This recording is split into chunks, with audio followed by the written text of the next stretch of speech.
Hi everyone, I'm Rhonda Prue and I'm the nutrition consultant for areas A, A1, and B. And I'm Michelle Lawford and I'm the nutrition consultant for the rest of the territories. And we'd like to speak with you today a little bit about the RD's role. Sometimes people wonder, what is an RD? Well, an RD is a nutrition specialist who has about 5 years of college education behind the degree, and then you have to sit for a national exam, and after that you're allowed to practice. And Rhonda and I have a subspecialty area in pediatrics, and one of the things that dietitians do is take the science of nutrition and translate it into practical foods. So the two come together, rubber meets the road, that's what the dietitian does. The dietitian in Head Start has a more specific role, and in the nutrition assessment process, our purpose is to assess the child and the family's nutrition needs. Sometimes it might seem as if the nutrition interview questionnaire is the only tool that's used to conduct that assessment, but it's one of many tools. It's an invaluable tool, and we always appreciate your input. On the bottom of the form is a place for the FCC to make notes. So we'd like to encourage that because these are notes we always read. Really helpful. Other tools that we use are the growth assessment information, which is height, weight, and BMI, and any trends that the child has had over time. This information, along with your input, may trigger a telephone contact with the parent. And that telephone contact will serve to provide information, but it also may turn into a consultation ongoing. So these different screening tools are put together, and the assessment for the type of intervention best suited for that family will be made.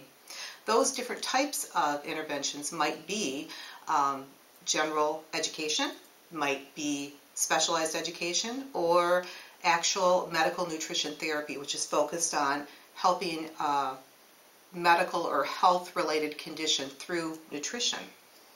That's right, and part of the process is to assess the readiness of the family. Sometimes, even though a child has a nutritional need, it's not always the best time for a family to receive counseling for that. So if that turns out to be the case, we will hold on to the referral and communicate back to you, and we will look for an opportunity when we can follow up with that family.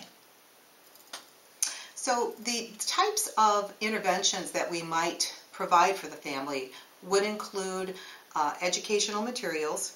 Often these written materials are customized in packets that specifically address nutrition needs. We also might do home visits to work with our families, or we might have ongoing telephone consultations with them. Now, once we've worked with the family, we will always communicate back to you what the outcomes of those interventions have been, and we will document this.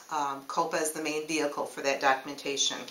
Any ongoing follow-up that we have planned will also be documented in COPA.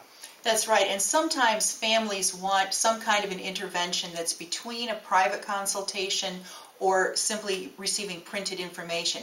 If that's the case, oftentimes Rhonda and I will use the parent meetings, or we will use family fun nights, and parents are very willing many times to schedule private consultations before, during, or after those group meetings with other parents.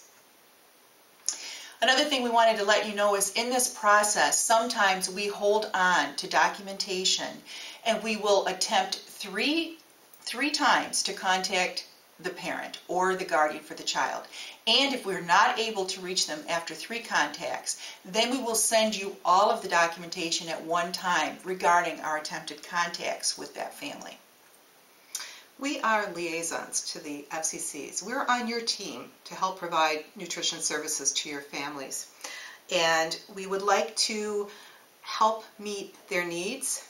We appreciate any individual trends that you note, because we can customize our trainings to address those trends and customize our educational materials.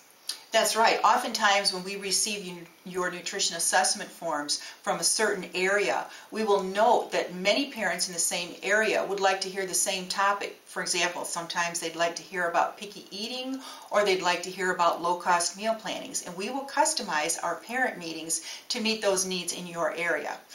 All of the parent all of the territories in Head Start require one dietitian visit per parent meeting per year. And we encourage you to schedule those meetings early in the school year because they do book up fast. And anytime you have a question about anything in this process, don't hesitate to call us or email us. We'd rather you get your question answered than to do something that you feel is not right to the process. So we're here for you. Give us a call. And now back to the rest of the program. Thanks for your attention. Enjoy the training.